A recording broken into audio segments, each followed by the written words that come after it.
Je m'interroge ce jour sur la question des dépenses ubuesques de l'État dans le traitement salarial des patrons des entreprises publiques et établissements publics dans ce pays. Comment comprendre les dépenses ubuesques de l'État camerounais? Le 4 mai 2022, le ministre des Finances, Louis-Paul Motazé, a signé 2 arrêtés classifiant en 5 catégories les 35 entreprises d'une part et les 74 établissements publics d'autre part, répertoriés dans ce pays. Première catégorie, la Caisse nationale de prévoyance sociale et le Fonds spécial d'équipement et d'intervention intercommunale. Budget moyen réalisé durant les 3 derniers exercices clos est supérieur à 100 milliards de francs CFA. Deuxième catégorie, la Caisse de stabilisation des prix des hydrocarbures, budget moyen durant les 3 derniers exercices clos, inférieur à 100 milliards de francs CFA. Troisième, quatrième, cinquième catégorie, l'Agence de régulation des télécommunications, la Cameroun Civil Aviation Authority, la Cameroun Radio and Television, l'Agence nationale des technologies de l'information et de la communication, ANTIC, l'Agence de régulation des marchés publics, ARMP, le Centre international de référence Chantal Bia, l'Académie nationale de football ANAFOOT, l'Agence d'électrification rurale AER, l'Agence de promotion des investissements API, etc. et qui ferme la queue en 5e catégorie. Budget moyen réalisé clos inférieur à 5 milliards. Au-delà d'une simple catégorisation, les dits textes permettent d'harmoniser les revenus mensuels des mandataires sociaux, DG, DGA, PCA sur la base du chiffre d'affaires ou d'un budget réalisé lors des 3 derniers exercices fiscaux. Les 2 arrêtés de Louis-Paul Motazé interviennent après le décret présidentiel du 19 juin 2019 fixant les catégories d'établissements publics, la rémunération, les indemnités, les avantages de leurs dirigeants. Sauf que c'est trop. Les arrêtés portant classification des entreprises et établissements publics camerounais nous ont permis de voir clair, après plusieurs polémiques, le véritable traitement salarial de certains directeurs généraux, comme ceux de la Sonara, SNH, Camtel, Sodécoton, Alucam, CNPS, FECOM.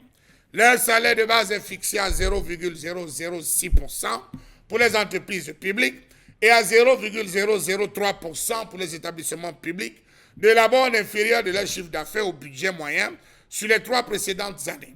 Le traitement pour les directeurs des entreprises publiques tourne tout autour de 13 557 143 francs CFA et 7 28 571 francs CFA pour les directeurs d'établissements publics. Ils sont grassement payés pour ne rien faire, sinon qu'à endetter et spolier les caisses de l'État. Quel est donc à proprement parler le chiffre réel de ces entreprises, lorsqu'on sait que certaines parmi elles sont déficitaires depuis des lustres et continuent de recevoir des perfusions de l'État? Elles sont pleines de ces entreprises et connues de tous et par tous que chaque année, il faut dégager des budgets, lancer des emprunts pour renflouer les caisses de ces différentes entreprises, alors qu'on nous parle dans ce pays d'un test de conformité, on nous parle dans ce pays désormais de la mise à niveau des différentes entreprises qui vont désormais bénéficier à hauteur de ce qu'elles produiront. Savez-vous que ce traitement salarial de ces patrons d'entreprises et établissements publics comprend le salaire mensuel de base, l'allocation forfaitaire mensuelle en carburant, l'allocation forfaitaire mensuelle en eau et électricité, l'allocation domicile, domestique, l'allocation forfaitaire mensuelle en téléphone, l'indemnité de logement, l'indemnité de responsabilité, l'indemnité de représentation et des hôtels particuliers. Savez-vous qu'à cela viennent s'ajouter encore les avantages prévus par les décrets du président de la République fixant les catégories d'établissements et d'entreprises publiques, la rémunération, les indemnités et les avantages de leurs dirigeants. Ceux-ci sont composés d'un véhicule de fonction, des gardiens de jour et de nuit, l'allocation d'ameublement et équipement, 12 millions pour les DG, 10 millions pour les DGA, renouvelable tous les 5 ans, la prise en charge médicale et évacuation comme les ministres, le congé annuel de 6 millions de francs CFA pour les DG et 5 millions de francs CFA pour les DGA, la prime de fin de mandat de 12 millions de francs CFA pour les DG et 10 millions de francs CFA pour les DGA. Les frais de mission, indemnité annuelle de fonction, prime de résultats.